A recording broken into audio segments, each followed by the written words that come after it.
भाई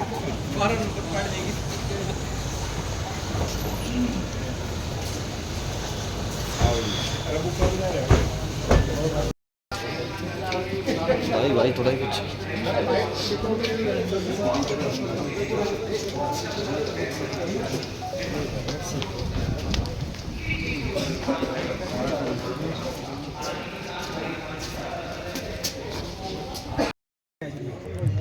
ले दिया जी, हो गया। हाँ जी। ये भिवानी जो मेला है वहाँ 3rd पोजीशन आई थी भिवानी के लिए। अब फिर लग रहा है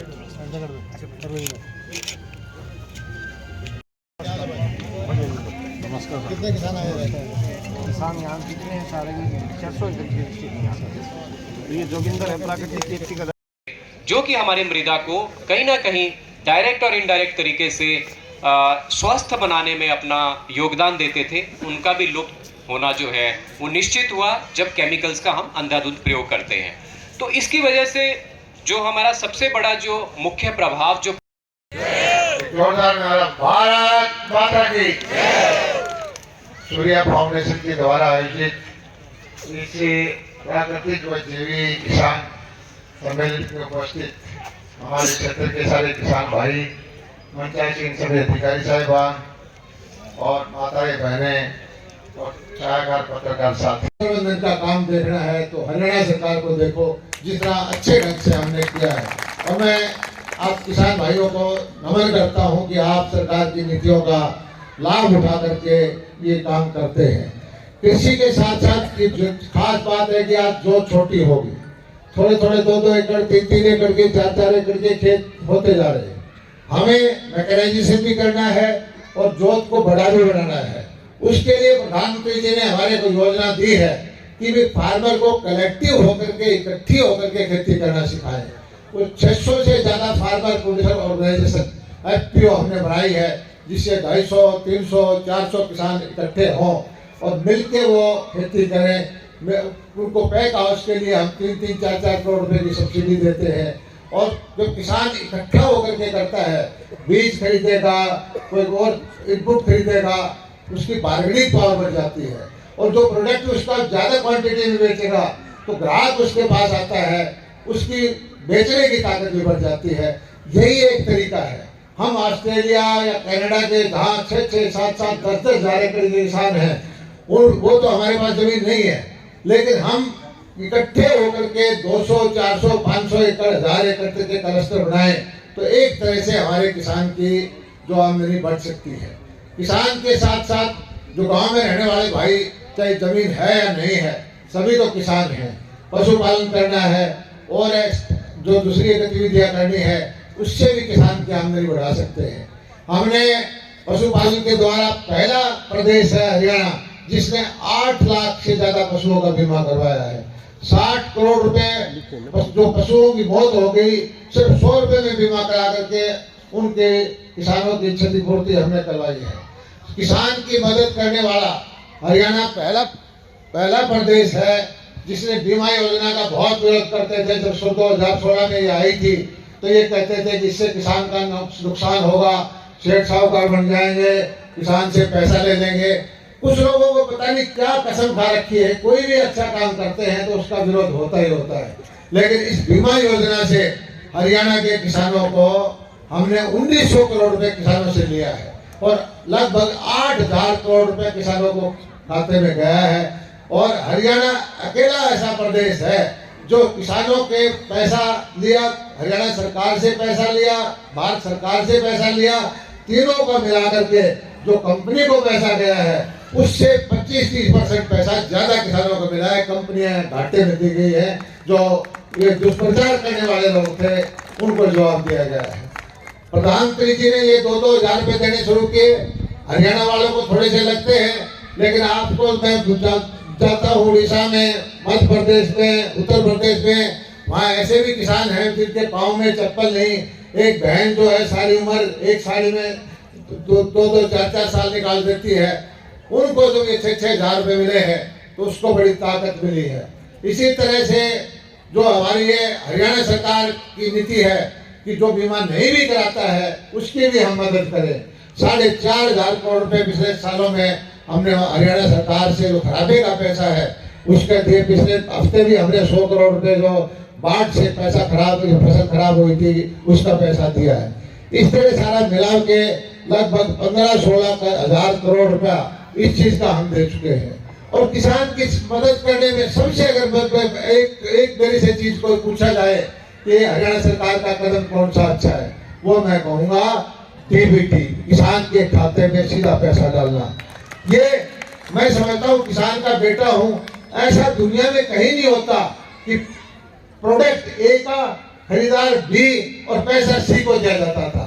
इस जुल्म को हटाने का काम किया है तो भारतीय जनता पार्टी की सरकार ने किया है। आदरणीय नरेंद्र मोदी जी के नेतृत्व में किसानों के खाते में सीधा पैसा जाना शुरू हुआ है। पिछले 2-3 फसलों से हम 72 घंटे में पैसा देते हैं, चाहे धान खरीदे, चाहे बाजरा खरीदे, चाहे गेहूं खरीदे।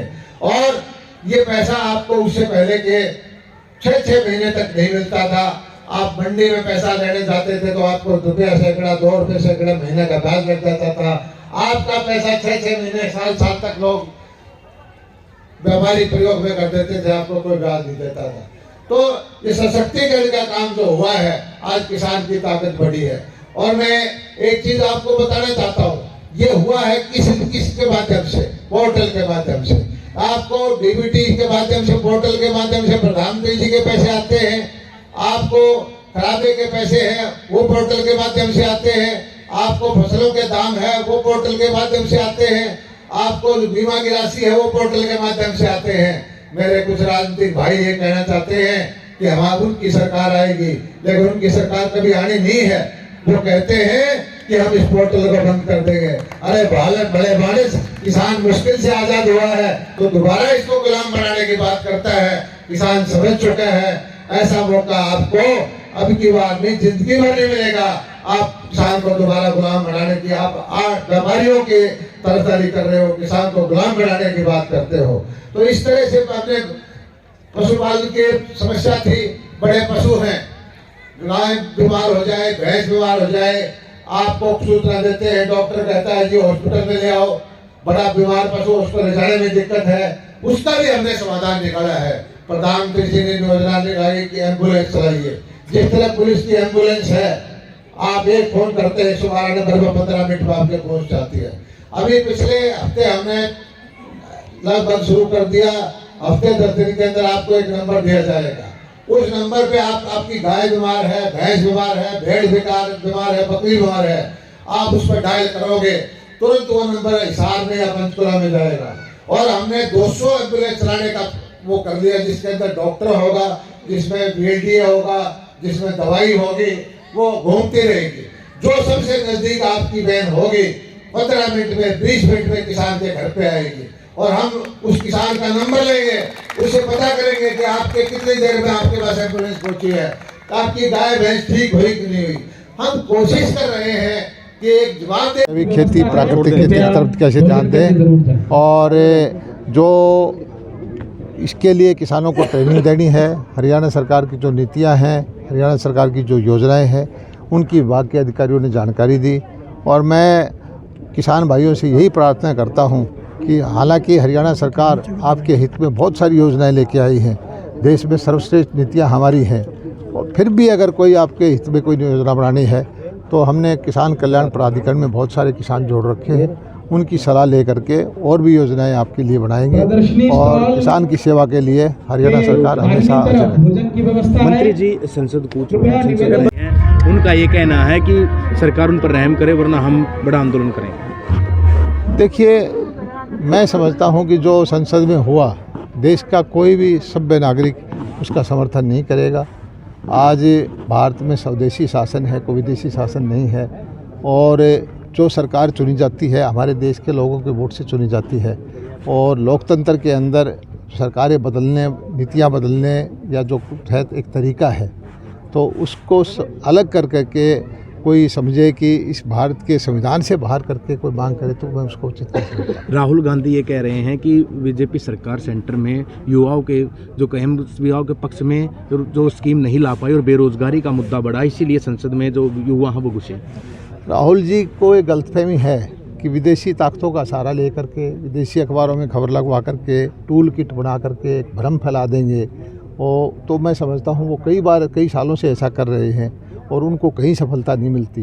राहुल जी को अगर देश में कोई अपनी स्वीकार्यता बढ़ानी है तो गांव-गांव में किसान, मजदूर, गरीब के घर में समझ करके, उसकी समस्याओं को समझ करके उसी की नीतियों, भले के लिए नीतियाँ बनाएं, तब जाके उनकी बात को कोई देश स्वीकार करेगा।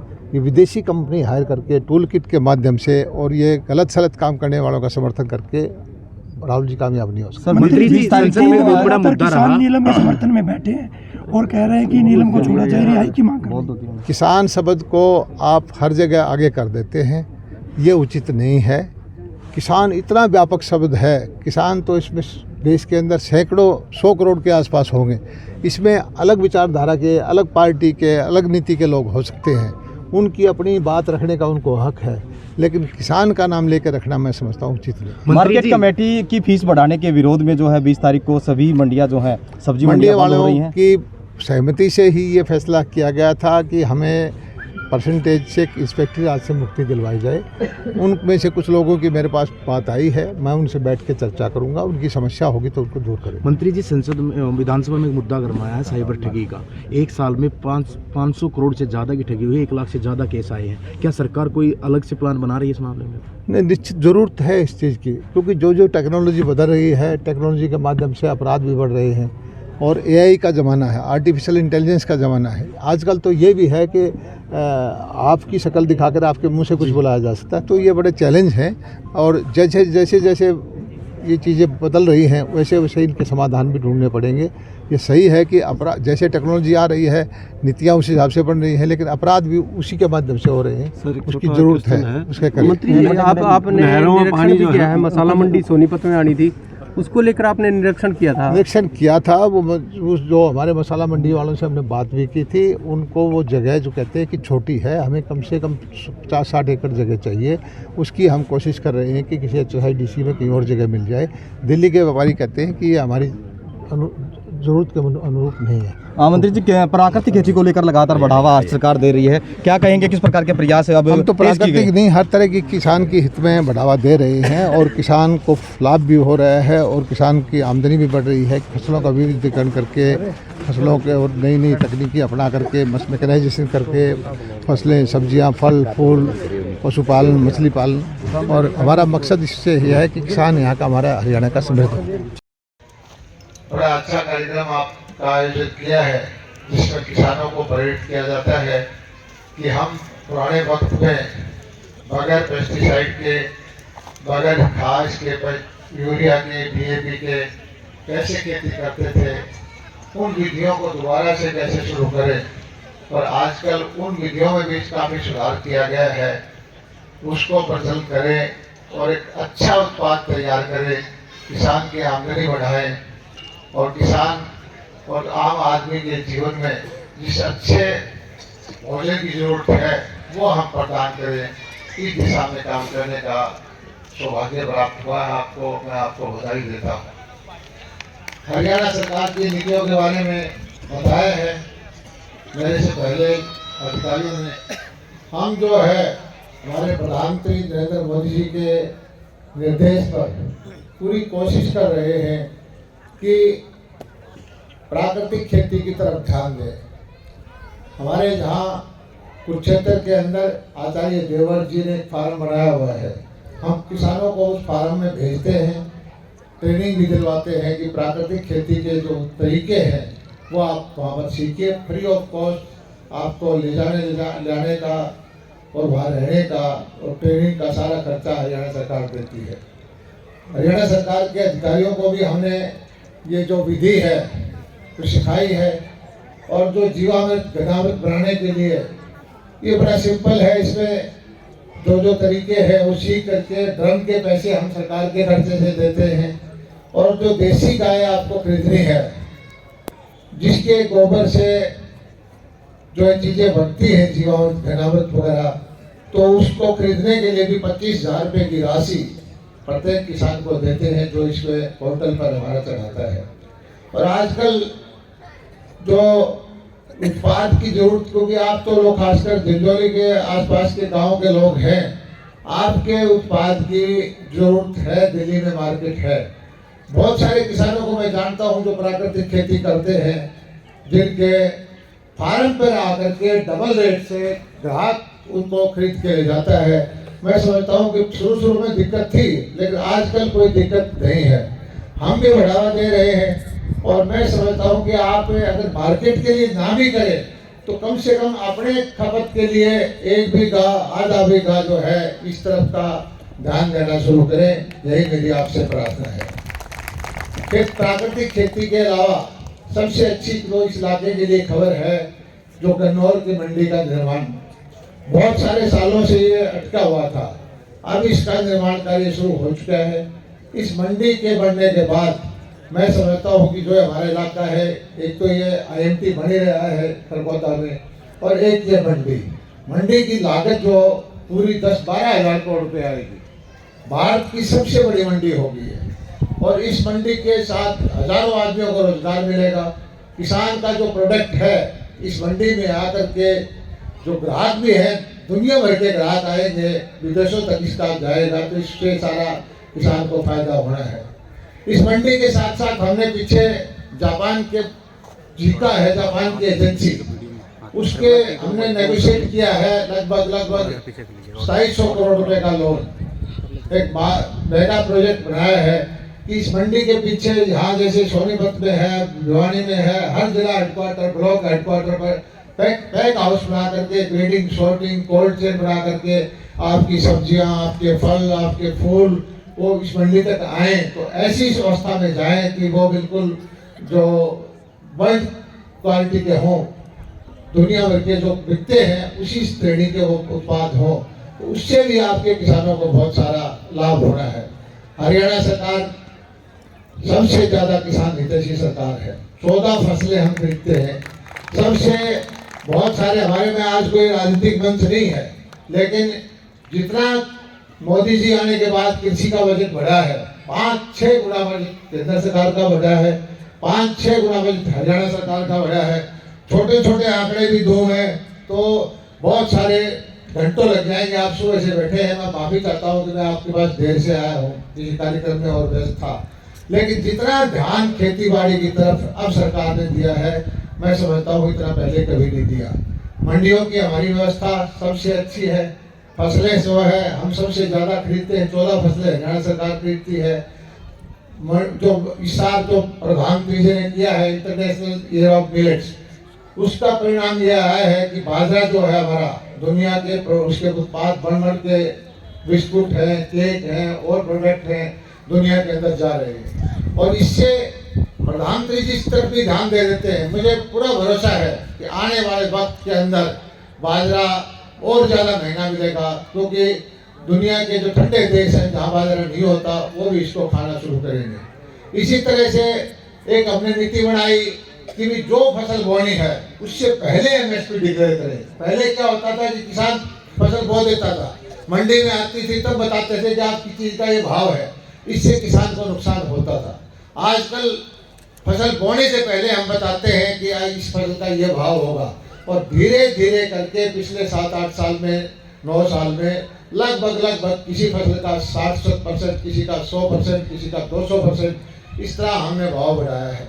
और ये धीरे धीरे करके किसानों को इस चीज का फायदा मिलना शुरू हुआ है।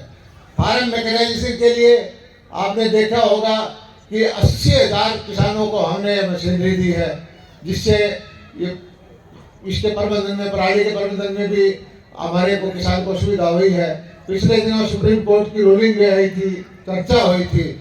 हमारे हरियाणा के किसानों को बार बार बदनाम करने की कोशिश करते थे कुछ राजनीतिक लोग, लेकिन माननीय उच्चतम न्यायालय ने कहा कि पराली प्रबंधन का काम देखना है तो हरियाणा सरकार को देखो, जितना अच्छे ढंग से हमने किया है। और मैं आप किसान भाइयों को नमन करता हूं कि आप सरकार की नीतियों का लाभ उठा करके ये काम करते हैं। कृषि के साथ साथ जो खास बात है कि आज जो छोटी होगी तुरंत वो नंबर हिसार में या पंचकुला में जाएगा, और हमने 200 एम्बुलेंस चलाने का वो कर लिया, जिसके अंदर डॉक्टर होगा, जिसमें VLDA होगा, जिसमें दवाई होगी, वो घूमती रहेगी। जो सबसे नजदीक आपकी वैन होगी 15 मिनट में, 20 मिनट में किसान के घर पे आएगी। और हम उस किसान का नंबर लेंगे, उससे पता करेंगे कि आपके कितनी देर में आपके पास एम्बुलेंस पहुंची है, आपकी गाय भैंस ठीक हुई कि नहीं हुई। हम कोशिश कर रहे हैं कि एक जवाबदेही सरकार जा जाके किसानों के हित में जो काम कर सकती है वो हम काम करें। हरियाणा में दूध उत्पादन में देश में सर्वोच्च स्थान है। हरियाणा का दूध का उत्पादन बहुत अच्छा है, प्रति व्यक्ति दूध उत्पादन 1000 ग्राम से ऊपर है, जबकि नेशनल हमारा 800 से नीचे है। इसी तरह से हमने देखा कि बहुत सारा जो खारे पानी की जमीन है हरियाणा के अंदर, लगभग 6-7 लाख एकड़। उस जमीन में बारिश हो जाती तो हमारे इलाके के अंदर बाजरा बो दिया या कभी कोई चने बो दिए, कभी होगी फसल कभी नहीं होगी। आपको जान के ये आश्चर्य होगा, कोई सोच नहीं सकता है कि जो मच्छी झींगा मच्छी समुद्र में पैदा होती है वो मच्छी बालू रेत के टिब्बे में पैदा हो जाती है। ये आश्चर्य है। एक नहीं, कम से कम 2500 किसान ये मच्छी पैदा करके अपनी आमदनी बढ़ा रहे हैं।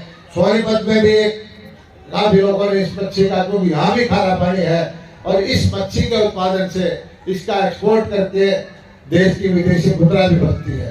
तो हर दिशा में हम कोशिश करते करते ये काम कर रहे हैं। बागवानी की पहला प्रदेश होगा हरियाणा जो बागवानी चालू फसलों का बीमा करता है। 750 रुपए में 30,000 रुपए का, 1000 रुपए में 40,000 रुपए का बीमा हम करते हैं। हरियाणा पहला प्रदेश है जो किसान को बीज से बाजार तक की गारंटी देता है। किसी ने आपने सब्जी बोई, आपका उस पर हम सब्सिडी देते हैं। आपकी फसल का कोई नुकसान हुआ उसका हम बीमा करते हैं। आपकी बाजार तक जाते हैं, भाव गिर जाता है तो भावांतर भरपाई देते हैं। हम कोशिश करते हैं कि हरियाणा किसानों का प्रदेश है और आपके हर कदम पर आपका सहयोग करे। मैं समझता हूँ कि इससे किसान धीरे धीरे करके, खासकर इस इलाके के काम राई के आसपास, सोनीपत के आसपास, ये जो है धीरे धीरे पॉली हाउस बढ़ते जा रहे हैं, नेट हाउस बढ़ते जा रहे हैं, टनलिंग, मल्चिंग, तरह तरह की जो नई नई नीतियाँ हैं वो उनका काम हो रहा है। पिछले हफ्ते में हमने इफ्को से बात की, वो प्रधानमंत्री जी का निर्देश है कि जो किसान को टेक्नोलॉजी के माध्यम से सशक्त किया जाए। किसान की बेटियां, किसान के बच्चे, उनको हमने ट्रेनिंग दिलवाई कि आप ये ड्रोन चलाने की ट्रेनिंग लीजिए। इनको खुद ट्रेनिंग दिलवाई और हरियाणा में 125 बच्चों को ट्रेनिंग मिल गई। उस ट्रेनिंग के माध्यम से उनको फ्री ऑफ कॉस्ट 13 लाख रुपए की एक गाड़ी, एक ड्रोन, उसमें 8 बैटरी, वो उसमें हमने महिलाओं को तो दी बिल्कुल फ्री, और जो बच्चे हैं मेल हैं उनको 1 लाख रुपए की सिक्योरिटी ली है, 13 लाख रुपए की चीज दे दी। अब वो कहने लगे जी ले तो ली हमने, हम क्या करें इसका, हम गांव गांव में जाके कहेंगे भाई दवाई छिड़कवा लो, खाद छिड़कवा लो। मैंने कहा भाई आपको कुछ नहीं करना। मैंने हरियाणा सरकार से फैसला करवाया कि 2 लाख एकड़ में 1 लाख का अभी 1 लाख बढ़ा देंगे। जो किसान भाई नैनो यूरिया, नैनो डीएपी का छिड़काव कराएगा, सिर्फ 100 रुपए एकड़ में उसके खेत में जाके वो बच्चे छिड़क के आएंगे, और उन बच्चों को तो रोजगार देने की जिम्मेदारी हमारी है। और किसान को जो उसकी दिखाएंगे कि कैसे एक जो पूरी तरह से बीज का रास्ता है, स्वदेशी यूरिया है, स्वदेशी डीएपी है, उसके द्वारा कैसे खेती कर सकते हैं। तो इतनी योजनाएं हैं, मैं आपको बताऊं कि किसान धीरे धीरे इसको अडॉप्ट भी कर रहे हैं, किसान इसका साथ भी दे रहे हैं, किसान से सीख भी रहे हैं। और भाई एक चीज और क्या है, हम कोई किसान को वोट समझ के राजनीति नहीं करते। किसान हमारे माई बाप है। लोकतंत्र के अंदर हमारी जो कलम है, हमारी जो ताकत है आपकी दी हुई है, हमें कोई गलतफहमी नहीं है। और भारतीय जनता पार्टी एक ऐसी पार्टी है, आपने देखा होगा चुनाव होते टाइम, चाहे आप जो हमारे नेता का चुनाव हुआ मध्य प्रदेश के अंदर, हमारे मुख्यमंत्री का चुनाव हुआ छत्तीसगढ़ के अंदर, हमारे मुख्यमंत्री का चुनाव हुआ राजस्थान के अंदर, जो स्टेज पे बैठने वाले वो देखते रह गए, जो आखिरी पंक्ति में तक कहा गया कि हमारा मुख्यमंत्री ये होगा। ये जो एक सामंतवादी प्रवृत्ति थी, कुछ घरानों की प्रवृत्ति थी, सत्ता का जो अंग्रेज चले गए, अब हमारे परिवारों को, हमारे समाज को, हमारे लोगों को, हमारे बेटे पोतों को अधिकार है, वो मानसिकता गलत है। भारतीय जनता पार्टी की मानसिकता ये है कि जन जन का अधिकार है, लोकतंत्र में वो मालिक है, हम सेवक हैं, और जनता में, कार्यकर्ता में यही भावना है। और इसी वजह से आपको मैं बताता हूँ कि ये जो बार बार भारतीय जनता पार्टी को लोग चुन के भेजते हैं। मेरी तो आप किसान भाइयों से एक ही प्रार्थना है, मैं सौभाग्यशाली हूँ किसान का बेटा हूँ, किसान परिवार से हूँ।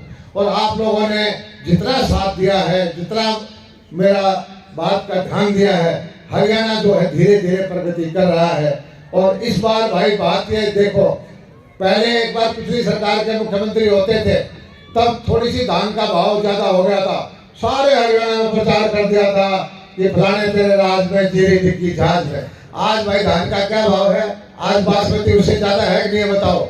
1-1 लाख एकड़ का बासमती आज निकल रहा है। मुझे खुशी है इस बात की, किसान समृद्ध हो रहा है। मुझे खुशी इस बात की कि किसान समझ रहा है। और हरियाणा प्रदेश पहला प्रदेश है कि मोदी जी के राज में यहाँ 3 किसानों को पद्मश्री मिला है। यहाँ आपके पड़ोस के कमल सिंह चौहान हैं, पशुपालन के किसान हैं, मछली पालन के किसान हैं। हमने किसान कल्याण प्राधिकरण बनाया है ताकि जो अधिकारी और किसान मिलकर के खुद योजनाएं बनाएं कि किसान के लिए क्या करना है। और उस प्राधिकरण के द्वारा हम कोशिश कर रहे हैं कि आप में से जो प्रगतिशील किसान हैं वो अपनी विद्या का प्रदर्शन करें, वो और किसानों को ट्रेनर किसान बने और किसानों को समझाएं कि किसी ने ये सब्जी बोई, किसी ने ये पशुपालन किया, किसी ने अमरूद लगाया, किसी ने क्या किया, जिससे उसको ज़्यादा फायदा हुआ, उससे वो तरीका निकाल के सीखे।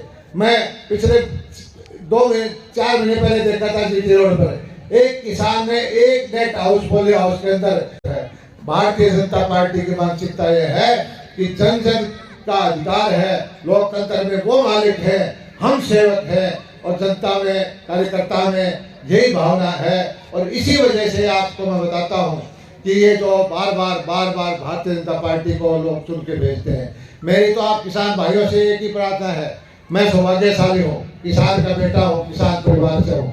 और आप लोगों ने जितना साथ दिया है, जितना मेरा बात का ध्यान दिया है, हरियाणा जो है धीरे धीरे प्रगति कर रहा है।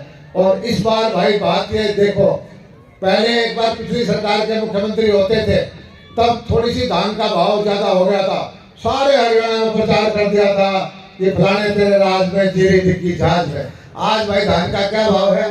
आज बासमती उससे ज्यादा है कि नहीं बताओ? 1-1 लाख एकड़ का बासमती आज निकल रहा है। मुझे खुशी है इस बात की, किसान समृद्ध हो रहा है। मुझे खुशी इस बात की कि किसान समझ रहा है। और हरियाणा प्रदेश पहला प्रदेश है कि मोदी जी के राज में यहाँ 3 किसानों को पद्मश्री मिला है। यहाँ आपके पड़ोस के कमल सिंह चौहान हैं, पशुपालन के किसान हैं, मछली पालन के किसान हैं। हमने किसान कल्याण प्राधिकरण बनाया है ताकि जो अधिकारी और किसान मिलकर के खुद योजनाएं बनाएं कि किसान के लिए क्या करना है। और उस प्राधिकरण के द्वारा हम कोशिश कर रहे हैं कि आप में से जो प्रगतिशील किसान हैं वो अपनी विद्या का प्रदर्शन करें, वो और किसानों को ट्रेनर किसान बने और किसानों को समझाएं कि किसी ने ये सब्जी बोई, किसी ने ये पशुपालन किया, किसी ने अमरूद लगाया, किसी ने क्या किया, जिससे उसको ज़्यादा फायदा हुआ, उससे वो तरीका निकाल के सीखे। मैं पिछले 4 महीने पहले देखा था जीटी रोड पर एक किसान ने एक नेट हाउस पोलियो हाउस के अंदर लिली के फूल लगा करके एक फसल जो है 1 एकड़ में 30-35 लाख रुपए की कमाई की है। आप भी कर सकते हैं। ठीक है कि समस्याएं हैं, आपके पास पूंजी की कमी है, आपके पास तकनीकी की कमी है, आपके पास जो है ज्ञान की कमी है। हम हमारे पास जो भी चीज़ है वो आपके समर्पित है, आपके लिए करते हैं। मैं तो इस तरह के जो समाज सेवी है, सूर्या फाउंडेशन के लोग हैं, बहुत सारे लोग हैं, ये सारे देश के लिए भी चिंता कर रहे हैं, प्रदेश के लिए चिंता कर रहे हैं और समाज के लिए चिंता कर रहे हैं और किसान के लिए चिंता कर रहे हैं। हम जो विधियां तरीके बताते हैं वो इसलिए बताते हैं कि सबका भला हो। आज हमारी सारी जो फर्टिलाइजर है, पेस्टिसाइड है, डाल के ऐसे चक्कर में हम फंस गए हैं कि इधर से कमाई करें, इधर से उसमें दवाई डालें। दूध के अंदर भी वही जाता है, सब्जियों के अंदर भी वही जाता है, अनाज के अंदर वही जाता है। किसी को कैंसर हो गया, किसी का लीवर फेल हो गया, किसी का बीपी है, और ये घूम करके जो पैसा है सारा हॉस्पिटल में चले जाते हैं। इस चक्कर में से निकलने की कोशिश हमें करनी है। इसलिए दूसरी तरफ तो ये नुकसान, एक विदेशी मुद्रा, आज 3-4 साल पहले कोरोना से पहले इस डीएपी और यूरिया के सिर्फ भारत सरकार को 50,000 लाख करोड़ देने होते थे। 50,000 करोड़ रुपए की वो सब्सिडी थी। अभी बढ़ते बढ़ते बढ़ते 2.5 लाख करोड़ रुपए एक्सीड हो गई। लेकिन हमारे प्रधानमंत्री जी ने किसान के कोई लागत को नहीं बढ़ाया। यूरिया का रेट वही रखा, DAP का थोड़ा सा था। इसी तरह से बिजली के रेट हरियाणा के अंदर भाई 6,500 करोड़ रुपए की सब्सिडी देते हैं, बिजली का रेट वही है, बिजली बढ़ा रहे हैं, नहरों का बजट बढ़ाया है, पोर्ट अथॉरिटी हमने बढ़ाई है, माइक्रो इरिगेशन पर 85% सब्सिडी दी है। हर तरह से हम कोशिश करते हैं कि हरियाणा जो है किसानों का प्रदेश है, किसानों का लाभ हो, किसान तरक्की करें। और मैं चाहता हूं कि किसान समाज को जो इज्जत मिलनी चाहिए थी, जिसकी समाज सालों सदियों से इज्जत होती थी, उसी तरह से इज्जत उसको मिले। किसान का बच्चा, किसान का बेटा, किसान की बेटी ये कहने में फख्र महसूस करे कि हाँ मैं किसान हूँ। और मुझे ये फख्र है कि मैं आज मंत्री होते हुए भी खुद खेती करता हूँ, किसान हूँ, और अपने बच्चों को भी कहता हूँ कि खेती को नहीं छोड़ना, खेती करें। किसान से पवित्र कोई काम नहीं होता, कृषि से बढ़िया कोई काम नहीं होता। आप लोगों ने मुझे ध्यान से सुना, आपका बहुत बहुत शुक्रिया। और आप लोगों से सलाह लेकर के जो कोई योजना आपके लिए बढ़ा सकते हैं, हरियाणा सरकार हमेशा तत्पर तैयार रहेगी। यही बात है कि मैं आपसे विदाई चाहता हूँ। जय हिंद, जय हरियाणा, जय भारत।